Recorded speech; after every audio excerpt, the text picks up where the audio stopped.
Is it that hard? Okay. So we'll check. So hip scour. This is my hip scour. I'm putting pressure in as I come from below to up. Okay? Faber. Looks pretty good. Relax the leg. Relax. Heavy, heavy, heavy, heavy. R1 is right there. I just quick measure the distance. I eyeball that.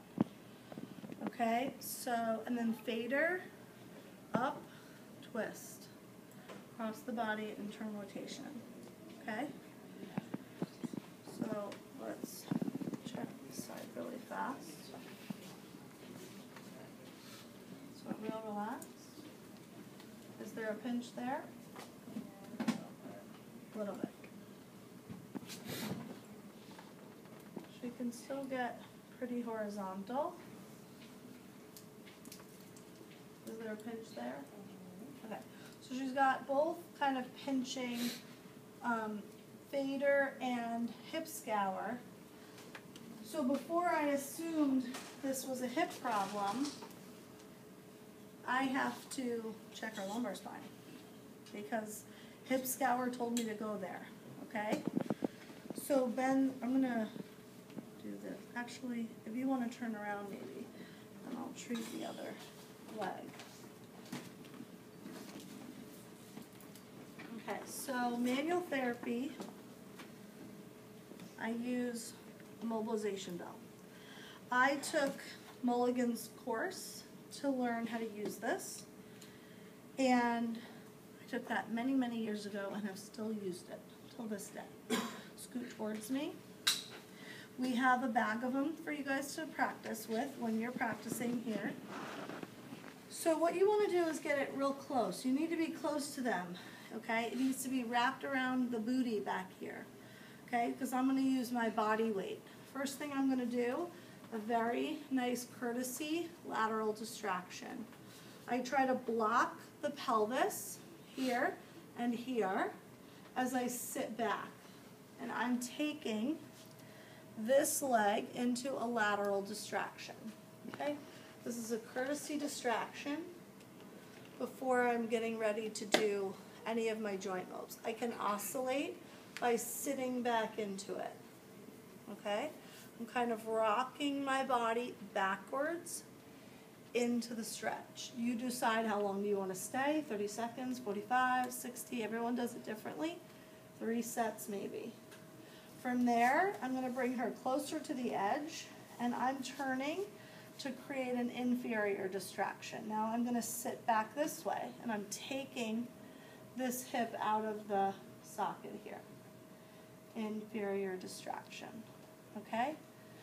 I don't do anymore the leg thrown over the shoulder bit. It's way too much. It's too much load on you. This is way easier, okay? If you feel that gets you a better glide, I'm cool with that. But I don't want to put anybody's body weight on my body weight. Okay, so I'm just sitting. I'm sitting back into the sling, back here into my booty. Okay?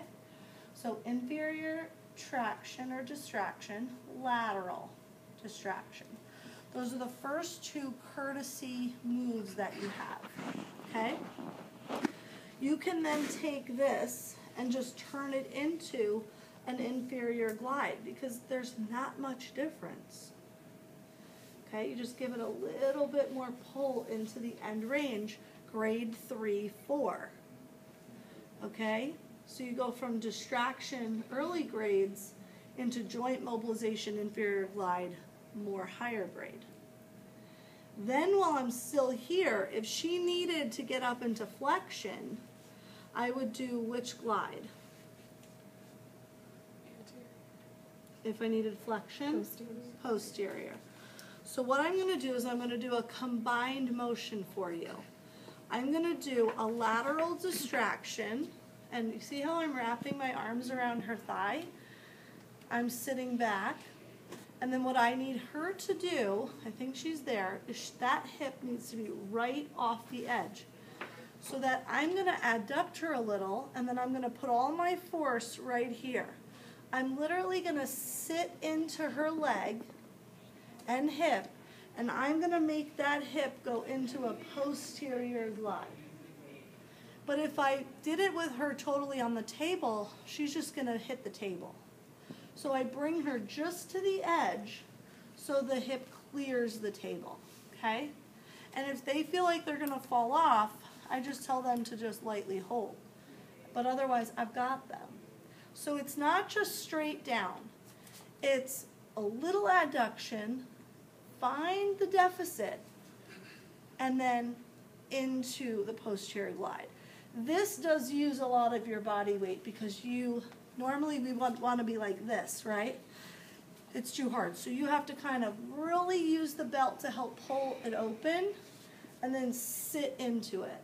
And that's your posterior glide. Okay? So that's a nice one with the belt versus just doing it, which you could, without the belt. But now you've lost the distraction aspect of it, which is kind of nice, okay, to do combined movements. So then from there, if she needs a little abduction, roll on your side, face them.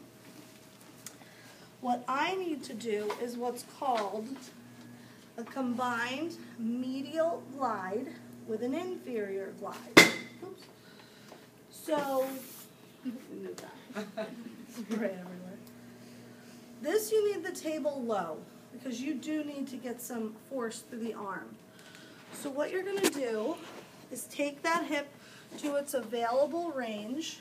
Find, like say she's blocked there. I'm going to come in to the hip.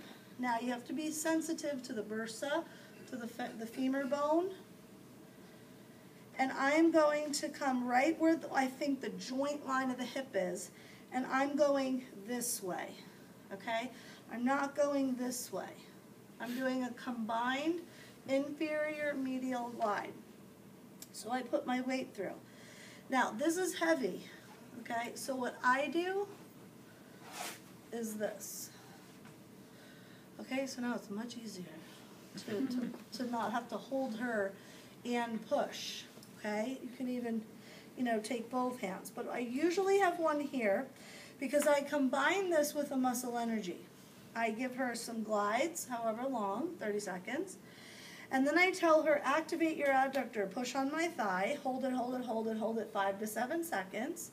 Let go. I take up her slack, or I drop my table a little lower, and I do another joint glide from this position. So we're getting abduction. You see it? A really restricted hip, you might start down here, and then grow, grow, grow, grow up. Okay? That's an inferior medial glide, joint mobilization. The last glide, if I need anterior, or if I need extension, is an anterior glide. So then they go on their belly, come towards my side of the table. Good, I'll move all this so you have room. And then we frog leg them. Now, depending on how flexible the person is, if you see this happen, we know we need an anterior glide, okay? But if they get there and you see like this foot can't get down, you either stack them, or what I like to do is just put some pillows under here, okay? So what we're gonna do, I can either be on this side of the table or that, wherever I feel my mechanics are the best. I think I'm usually on that side for them, but I'm going to stay here for your video. You have to get over the hip, because you see what I'm doing? My back mechanics now are not ideal. I create a distraction. Do you see what that hand is doing? I'm trying to pull it out. Courtesy traction with, find the joint line, which is going to be right kind of in their glute, and then I go straight down to the table. And she should feel that in the front of her hip, like I'm stretching it open, okay? I put my body weight into it, and you do that for your 30 to 60 seconds, or whatever it is that you're gonna do. In the clinic,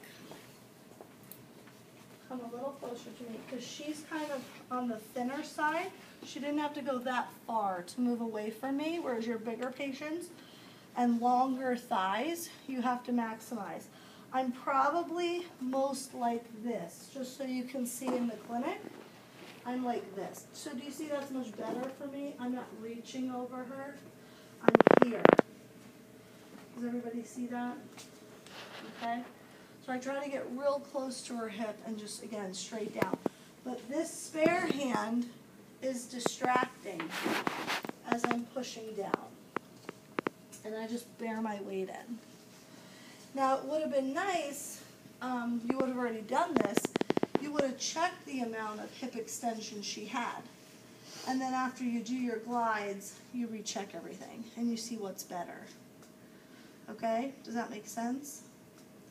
So that is your glides. So you got your, this is what I do not do anymore, because that weight of that leg, unless you felt like that was really good for you, you interlace your hands along the top of the femur. I just don't like it anymore. There's your medial inferior glide. There's your posterior glide with lateral distraction. And that can turn into a self-mob. If you teach them, they get their own belt. They lock it into a door or onto something sturdy. They can do their own mobs. There's your anterior glide. They've got two hands like this. I don't tend to do that unless it's a really big hip. I really like that courtesy traction, okay, that goes in there. And then I will always do, before I've done my hip mobs, I clear the spine. So whatever that's going to be for you, whether it's your direct mobilization, your rotary mobilization, high velocity rotation, I do muscle energy, plus PAs, plus high velocity. I do them all. They're all part of my treatment. Okay, so whatever that is for you, clear the spine, then do the hip after that. Does that make sense?